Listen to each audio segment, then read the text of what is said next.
What's up, dude? Is everything okay out there? Wildfires raging across California blocked out the sun and made the air unhealthy to breathe. And inside, I found myself staying home, caring for what I loved, grieving, healing, and learning how to be still. It was a season of loss, but also a deep invitation inward to discover my smile. Welcome to my channel, This Way to Bliss, where I hike and explore, car camp, and heal through nature, one step at a time. Hi, I'm Candace J. Frazier, and this is my story of growing through grief, resetting my nervous system, and breaking my addiction to chaos and confusion.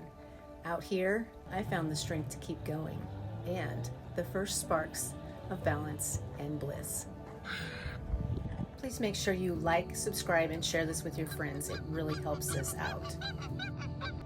Welcome back, fellow transcenders. In the last episode, I took you on my third solo camping trip in July of 2021, and we camped 20 miles away from a wildfire, but we still found we had the freedom to choose serenity over chaos. Serenity and chaos can't exist in the same breath, and that's where the season between begins.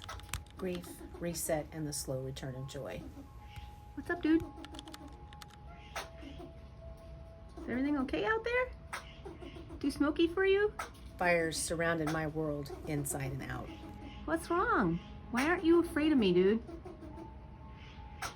You should be scared of me.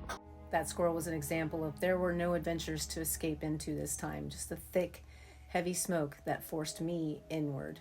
I captured footage of this fire on my way back home from a talk therapy appointment, my calm tested by chaos and confusion continually.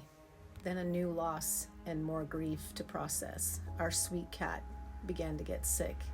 I stayed by her side, keeping her comfortable until her final breath. Loss has a way of silencing everything, even your heartbeat. But silence can also become the space where healing whispers begin. When I finally came out of that frozen space of grief, I turned back to creativity, to color, to paint, to alchemy. Each stroke became a prayer, a reminder that beauty can still be born from the ashes. I didn't know it then, but every fracture was forming a mosaic of who I was becoming. Art became the new therapy. This is just a small snippet of the artwork I created, and now I'm about to share with you the journal entry that I wrote right after I came back from that last trip. This was the moment that I began to turn brokenness into light. Broken. The season of loss, betrayal, rejection, abandonment, and lack of family support completely depleted and defeated me. The pain and doubt were unimaginable, and the thoughts of being unworthy to even live broke my deepest human spirit into pieces. From those broken pieces, though, I wondered, can one repair and recover from such weight on the soul? For months, I questioned that, fighting to find joy, peace, grace, and forgiveness. I was pushed to every edge, but in hindsight, I'm grateful because I can now see the positive intention. I was so lost and invisible to myself that I needed those experiences to discover my boundaries and what I truly needed to be happy outside of validation and belonging. It forced me into the canyon of the self, alone in unscripted beauty, where I discovered my own rescue beacon. As I gravitated towards self-acceptance, forgiveness, curiosity, fortitude, and creativity, peace, freedom, and joy began to replace the fear, grief, and worry. Integration of trauma and healing is profound work, not to be taken lightly or without support. While I pushed people away to relearn trust, I stopped wanting to escape or numb out. I developed respect and an admiration for myself as I leaned into the discomfort and floated through curiosity and illumination on the path to freedom, abundance, and bliss. You see, freedom required me to shift from a material-based life to a minimalist one, to release my attachment to the things and the illusion of safety they offered. As I said yes to my own pleasure and simplicity, I found excitement, peace, and a love for life again. When old beliefs returned, I practiced catching them, acknowledging the thought, then gently redirecting my focus to what's present, positive, and possible. That became the formula for harmony. What we focus on expands, and the key is self-awareness. As I embraced that, I began telling myself new truths. I love you, Candace. I'm amazed by your strength. I'm proud of you. Less judgment, more curiosity. Less fear, more trust. Less focus on what's missing, more on what's possible.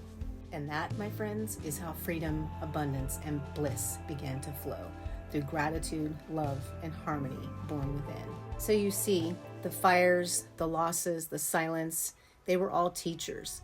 I was learning to breathe through pain instead of run from it, to find peace in the pause, to build a life rooted in what was real, not what was expected.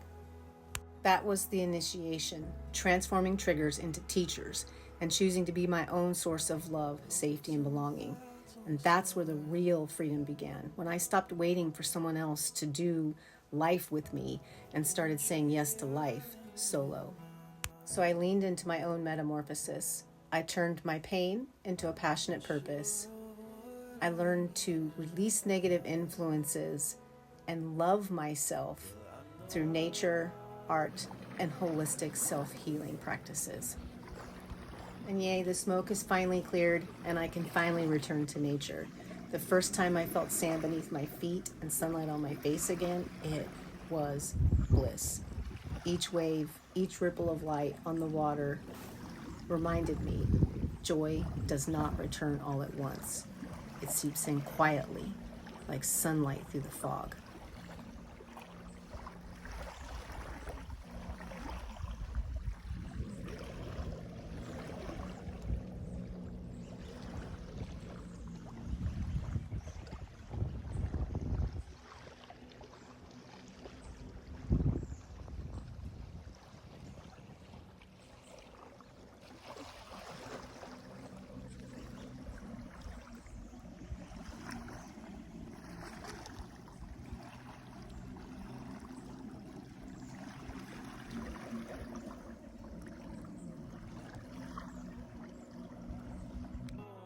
Little by little, the weight lifted, not because the world changed, but because I did.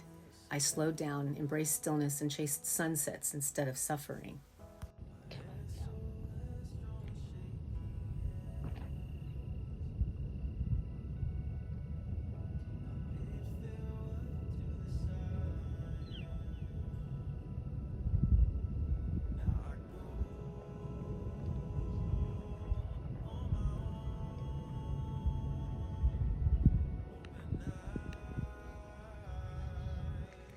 Happy place, happy face. By late autumn, I found myself back on the trails. The air was cooler, the light golden, the calm had returned. I didn't need to search for meaning anymore. I could just be. The last hikes of the year felt different, lighter. Each step carried gratitude instead of grief. Little waterfall, big waterfall. This is Bassy Falls. It is beautiful. Rejuvenating, refreshing, revitalizing. Yes. Yes. Every trail reminded me that healing isn't a destination, it's a rhythm. With each step, I was returning to myself, freer, lighter, and more alive than I'd been in my entire life.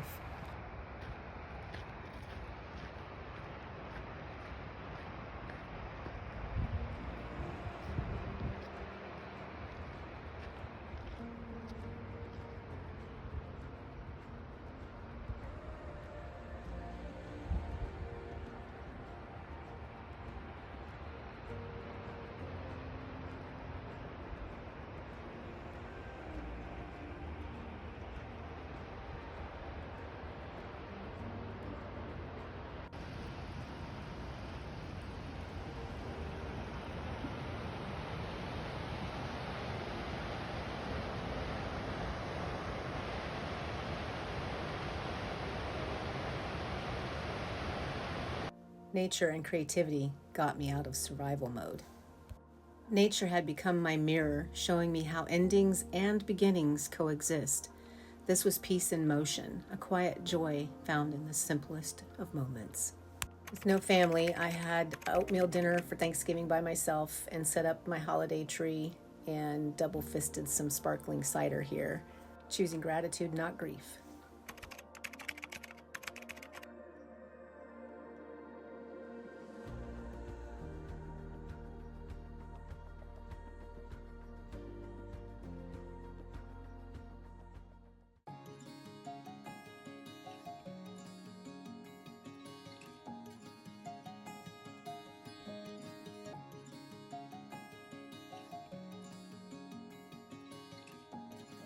Under the surface, all of the things I couldn't see.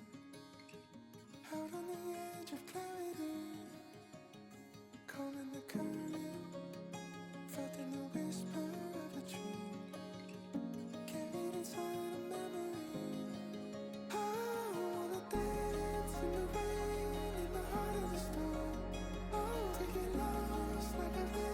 Every ending prepares the soil for the new beginning. This season between was my cocoon, my recalibration. The moment I remembered, even in stillness, life keeps moving, and so do we. To my 16-year-old self, we did it. If you're ready to find your way back to yourself, download my free guide, 7 Signs You're Stuck in Survival Mode and the Shift Codes to Break Free. Your peace is waiting. Thanks for joining me on this adventure. On the next episode, Metamorphed, Awakening from Survival, Breaking the Barriers Between Ego and Bliss. We'll close out 2021 with day hikes, blogs, golden sunsets, and the first glimpse of balance after the storm.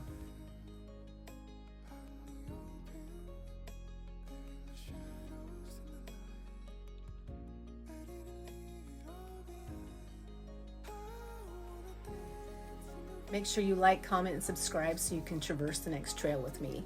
Stay sovereign, stay self-sourced, and remember, your heart is your home.